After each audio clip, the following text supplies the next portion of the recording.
galerinha, aqui é a Vitória Mindblocks e o vídeo de hoje não é nem um pouco feliz, tá? Infelizmente. Tem acontecido uma coisa na minha vida muito injusta e que eu preciso falar com vocês porque eu tô sendo silenciada. Primeiramente, eu tô sozinha nesse quarto aqui, tá? Tô sozinha. O que tá acontecendo? O meu pai veio pra justiça e começou a dizer que minha mãe está me maltratando, que ela tá me fazendo cárcere privado, fazendo um monte de coisa, que é crime, né, óbvio. E estão do lado dele, dos órgãos públicos. Ministério Público, Conselho Tutelar, inclusive. Eu tô quase indo pra um abrigo por conta de denúncias falsas do meu pai. O meu pai cometeu violência doméstica contra minha mãe. E isso foi 1% das coisas que ele já fez. E comigo também, ele cometeu diversos abusos. Quando eu tinha 11 anos de idade, meu pai me colocou sem roupa na frente dele. E eu já tinha corpo, já tinha seios. E ele me colocou pelada na frente dele, com 11 anos de idade, tá? E ele me obrigou a ficar sem roupa na frente dele. E eu tentava tampar, né? Porque eu tava me sentindo extremamente desconfortável e mal. Eu tava chorando pedindo pra ele, eu tava implorando pra ele deixar eu me vestir e deixar eu me tampar. E ele começou a gritar dizendo que não era pra mim tampar e que era pra mim soltar a mão. Uma criança de 11 anos de idade. E isso foi pouco perto de tudo que ele já fez. Eu cresci vendo meu pai tentando matar minha mãe. Eu cresci vendo meu pai maltratar minha mãe. E antes que alguém pergunte, por que sua mãe demorou 12 anos pra se separar do seu pai? Porque ele ameaçava matar os meus avós, que são os pais da minha mãe. Muita coisa aconteceu enquanto a minha mãe trabalhava. Ele ficava trazendo um monte de pessoas pra dentro de casa. Eu ficava sozinha com ele e ele trazia uns amigos dele pra dentro de casa com uma criança, menina dentro de casa. E ele já chegou a quebrar computadores no soco. Ele já chegou a quebrar muitas coisas. Ele quebrava prato, quebrava um monte de coisa. Vidro, pote, ele quebrava tudo tacando na parede, querendo causar medo em mim, na minha mãe. Ele ficava, quando eu usava regatinha assim, e vinha o detalhezinho, ele ficava fixado naquela blusa, ficava olhando como se eu fosse um objeto. É nojento a níveis, assim, exorbitantes, tá? E o que mais me revolta é que os órgãos públicos não acreditam na minha palavra e na da minha mãe.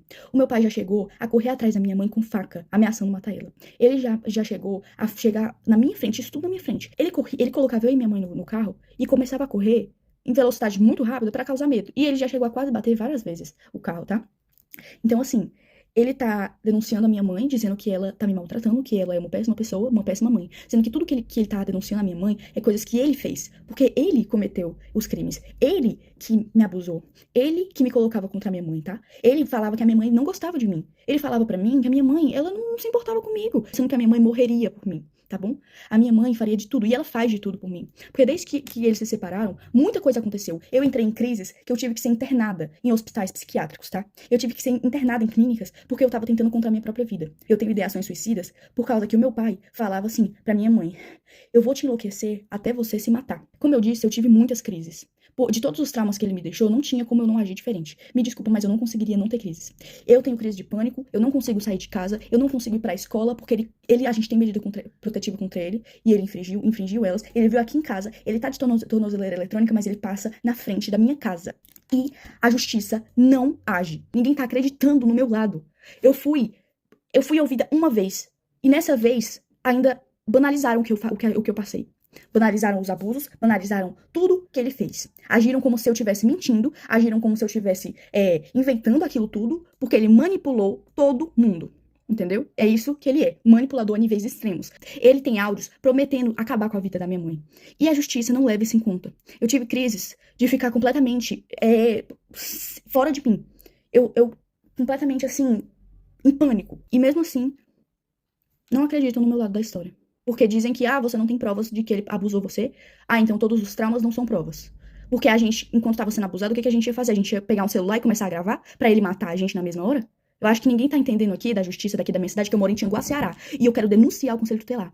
Porque ninguém tá dando voz. As vítimas de verdade estão dando voz ao abusador. Entendeu? Porque o Conselho Tutelar dá informação pra ele. Porque ele já foi motorista do Conselho Tutelar daqui de Tianguá. E ele tem essas amizades. E falam pra ele as coisas do processo que ele não poderia saber. Ele foi na minha escola, mesmo tendo medida protetiva. A minha mãe tenta ao máximo não falar como tá o processo, porque isso já me deu diversas crises. Um oficial de justiça veio na minha casa porque ele pediu pra tirarem a medida protetiva. Por que ele quer que a gente tire a medida protetiva? Porque ele quer ficar passando aqui, mesmo com tornozeleira eletrônica, ele continua passando aqui na frente. Ele quer fazer medo, ele quer torturar, porque ele ama isso. Ele ama torturar. Eu conheço o meu pai. Ele não é quem ele aparenta ser. Ele é manipulador. Então, assim, Antes que pensem ai, mas é porque ele tem algumas fotos de quando eu era pequena, ele tem alguns áudios de quando eu era pequena e quando a minha mãe ainda tava casada com ele, né? Como tipo assim, ai, porque você demonstrava muito amor pelo seu pai, é óbvio. Eu era uma criança. Que criança que não vai amar o pai? Eu não entendia que o que ele fazia era errado. Eu não tenho nem palavras pra descrever o tamanho da injustiça que eu estou vivendo na minha vida e com a da minha mãe. Já não basta todos os traumas que ele causou, a gente ainda tendo que passar por tudo isso. Ele querendo a minha guarda pra quê? O que que ele quer fazer comigo? Isso é um absurdo. Completamente absurdo. Eu não queria ter que transformar o meu canal, infelizmente ter que falar sobre isso no meu canal, mas é a única forma, porque a justiça não está sendo feita. E se não querem me ouvir, eu vou fazer com que eu seja ouvida, entendeu? Então, assim, saiba, Conselho Tutelar e Ministério Público, que o que vocês estão fazendo é um absurdo. Vocês não estão acreditando na versão da vítima. Vocês estão preferindo escutar um abusador. Isso é um absurdo. Eu não tenho nem palavras pra descrever o tamanho do choque que eu tenho, tá?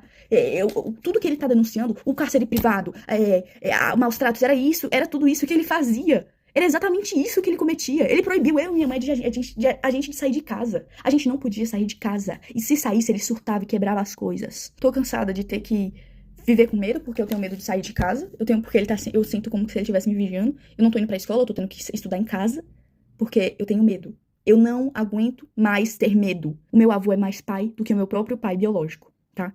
A minha avó é a minha segunda mãe. Eu tenho duas mães, a minha mãe mesmo e a minha avó. Mas o Jorge não se encaixa nisso. O meu pai não se encaixa nisso. Ele não é família. Ele só é genitor. Mas ele não é família. Ele não é um pai de verdade. Porque um pai que ama não faz as coisas horrendas que ele fez. Então eu venho aqui pedir justiça, tá? Porque eu não aguento mais não ser ouvida.